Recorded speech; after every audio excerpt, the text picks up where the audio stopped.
Probably first ride back with you since I did some little modifications on the bike. So now I guess we'll just say we got a 12-volt plug, the Honda factory part.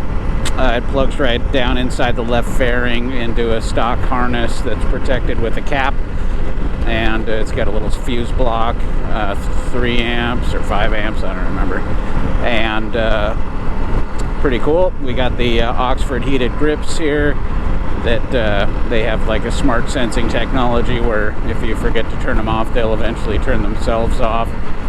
And it hasn't been a problem for me so far to, I haven't run a battery down or anything.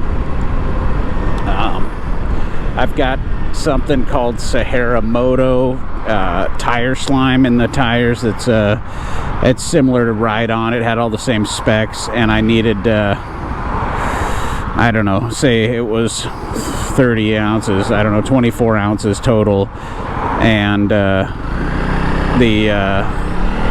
Ride On only came in 16-ounce bottles, but these people sold a 24-ounce bottle or something, so that's the only reason I went with that over Ride On. I've used Ride On and everything for a long time, and it's probably saved me. I mean, that's the beauty of it, is you don't really know. It's like passive protection.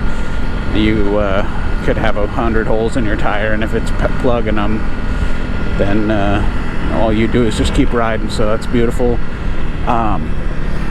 What else? Took the seat strap off, adjusted the rear preload all the way up, which isn't a whole lot. It's just a couple millimeters that you can add more preload there. So just doing the Bass Pro Shop hill climb here.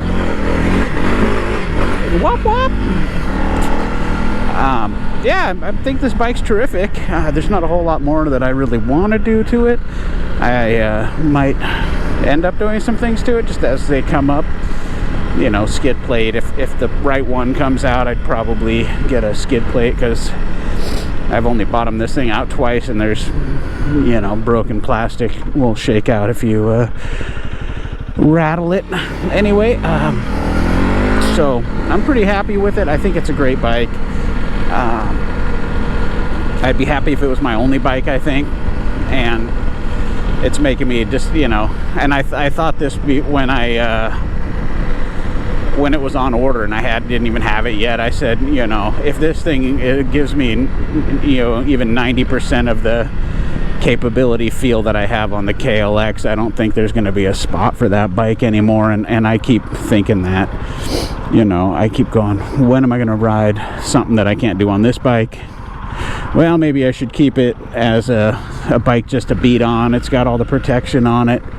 No, I'm never going to ride it like that. My buddy doesn't want to ride hard stuff. Well, maybe I should keep it. My kid's going to be old enough to ride with me soon. Yeah, I just don't want to beat this bike up. I should probably keep it. No, I should sell it. I should sell it and buy an electric bike. No, maybe, it's just an ongoing struggle. Anyway, this bike makes you have those kinds of thoughts about your other bikes, I think. But I'd say the CB500X is a pretty solid stablemate for me still. I mean, there's nothing that's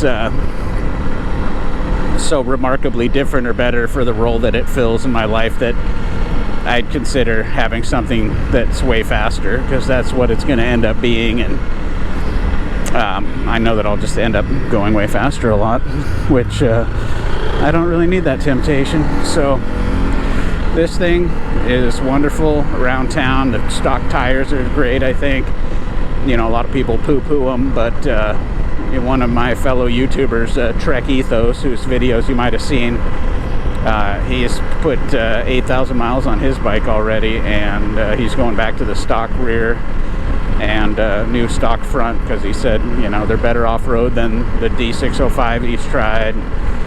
I think they don't last very long because they're nice and soft and sticky, and they give you pretty good cornering confidence on the road and don't do anything funky. And I like that about them.